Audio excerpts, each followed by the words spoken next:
Bonjour à toutes et à tous. Ravi de vous retrouver à nouveau. Le travail d'aujourd'hui fait partie du premier chapitre. Bien sûr, c'est la boîte à merveilles d'Ahmed Sfrioui.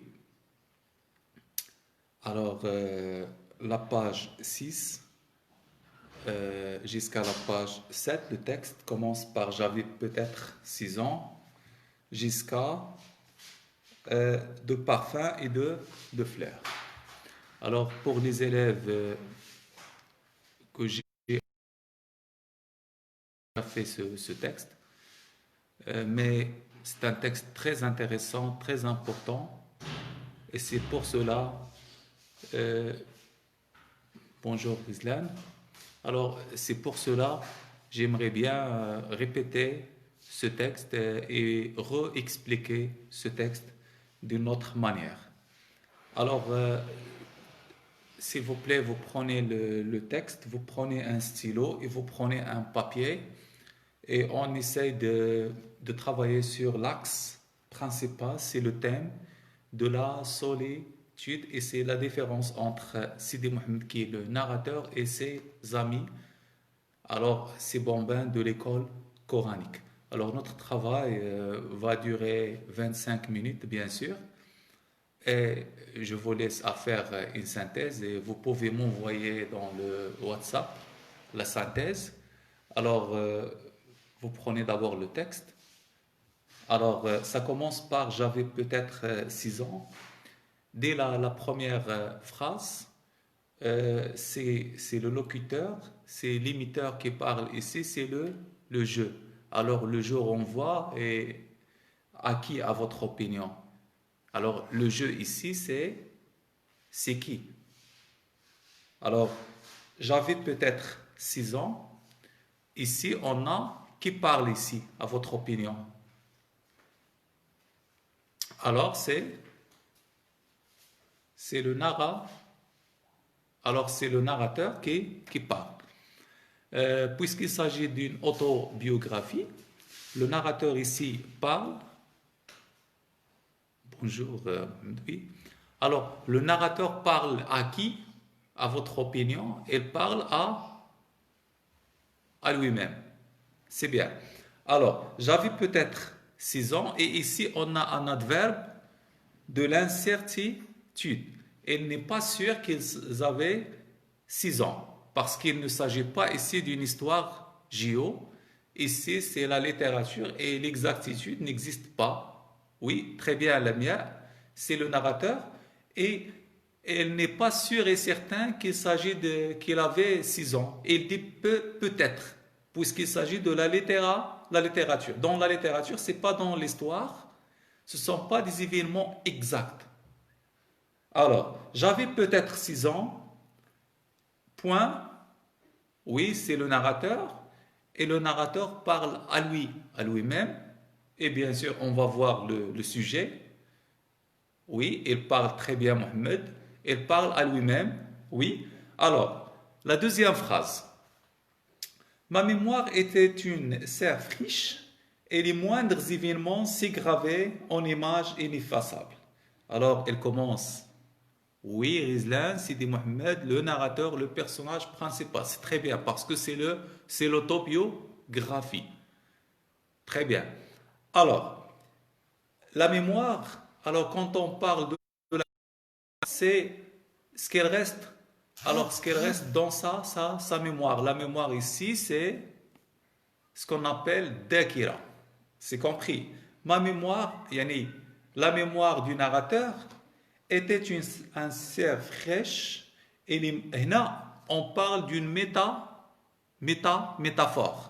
Il dit que c'est comme un papier, comme ça, un papier blanc où il n'y a rien et ça commence à voir les choses, ça commence à enregistrer les choses, ça commence à comprendre le monde. Alors, les moindres événements, même les petits détails, les événements minutieux, les événements, les petites, alors, sont restés gravés en images, comme des images ineffaçables. qui est resté gravé. Alors, elle n'arrive pas à oublier, et c'est pour cela qu'elle raconte, elle écrit alors ce qu'elle a déjà vécu dans son enfance. Il me reste, et il compare ces images, il dit que il me reste cet album. Alors, c'est un album des photos, c'est un album d'une expérience. C'est pour égayer ma solitude. Vous devez, s'il vous plaît, souligner ici la solitude. Alors, dès le commencement, alors le narrateur parle à lui-même de sa solitude. C'est compris. Et la solitude, c'est un choix pour le narrateur. C'est pas l'isolement. C'est pas un psychopathe. C'est pas quelqu'un qui n'a pas des amis, qui n'a pas d'espoir, qui souffre psychiquement. Non, c'est pas cela. Tous les écrivains choisissent, oui, choisissent la solitude. Pour la production, pour produire, il faut être solitaire. Alors c'est quelqu'un qui doit réfléchir. Shukran, Si Ahmed. Merci, c'est gentil de votre part. Alors, pour me prouver à moi-même que je ne suis pas encore mort. Alors, c'est à 6 ans, maintenant il confirme qu'il avait peut-être 6 ans. À 6 ans, j'étais seul. Elle n'a pas sûr qu'il avait 6 ans à l'âge, mais elle est sûre et certain qu'il était solitaire, qu'il a la solitude. Elle est sûre qu'elle a la solitude, mais elle n'est pas sûre qu'il avait 6 ans. Alors, à 6 ans, j'étais seul, peut-être pour la deuxième fois, l'adverbe de l'incertitude, peut-être malheureux, mais je n'avais aucun point de repère qui me permet d'appeler mon existence. Alors il dit que mon existence, 2 points, l'explication équivaut solitude au malheur. Alors, soit il signifiait la solitude, soit il signifiait le malheur. Alors quand on dit le malheur, il va expliquer sa solitude et il va expliquer son malheur. C'est compris pourquoi il est solitaire et pourquoi il est malheureux. Et est-ce qu'il n'a pas, par exemple, des amis? Est-ce qu'il souffre de l'isolement? Est-ce qu'il est malade au niveau psychique? Tout cela n'est pas correct. Il va dire son explication, il va expliquer sa solitude. On va voir ici. Je n'étais ni heureux, ni malheureux. Qu'est-ce que ça veut dire cela? C'est quelqu'un qui est ni heureux, ni malheureux. J'étais un enfant seul. Elle répète pour la deuxième fois qu'elle est sûre et certaine seulement qu'elle était seule. Cela, sa solitude, je le sais. Elle sait très bien qu'elle était solitaire. Point farouche de nature. J'ébauchais de timides amitiés avec les bambins de l'école coranique. Et voilà l'explication de sa solitude. D'abord, elle a une relation timide avec ses amis de l'école coranique de Msid, mais leur durée fut brève. Et l'explication existe dans ce paragraphe. Nous habitions des univers différents. Le monde de narrateur, le monde se diffère du monde de ses amis. C'est un monde plein de mystères, de fantaisie, d'innovation, de création. Par contre, le monde de ses amis, où il y a l'imitation et l'absence de création et l'absence de l'innovation. C'est seulement l'imitation. C'est compris. Nous habitions des univers différents. J'avais un penchant ou mouyoul, pour le rêve, le hulm. Quelqu'un qui n'a pas de rêve, c'est quelqu'un qui est déjà mort, ou en train de mourir, ou mourant. Le rêve, c'est la vie. L'absence de rêve, c'est la mort. Pour le narrateur, il a un rêve. Le monde me paraissait un domaine fabuleux, extraordinaire, imaginaire. Une féerie grandiose. Ça, c'est une métaphore. Où les sorcières entretenaient un commerce familier avec des puissances invisibles. Je désirais que l'invisible m'admit à participer à ces mystères. C'est compris. Le monde du narrateur est un monde de rêve, de mystère, de fantaisie, de fabuleux. Et c'est un monde qui est différent du monde de ses amis. On va voir maintenant le monde de ses amis. Mes petits camarades de l'école se contentaient du visible, ce qui est tangible, ce qui est concret, ce qui est touchable. La création et mystère et l'innovation, et il y a un penchant vers le rêve. C'est bien, Rizal, oui. Et le contraire, c'est le monde de ses amis où il y a le visible. Et surtout, quand ce visible se concrétisait en sucrerie d'un bleu céleste ou d'un rose de soleil couchant. Oui, Salima, l'invisible. C'est bien. Oui.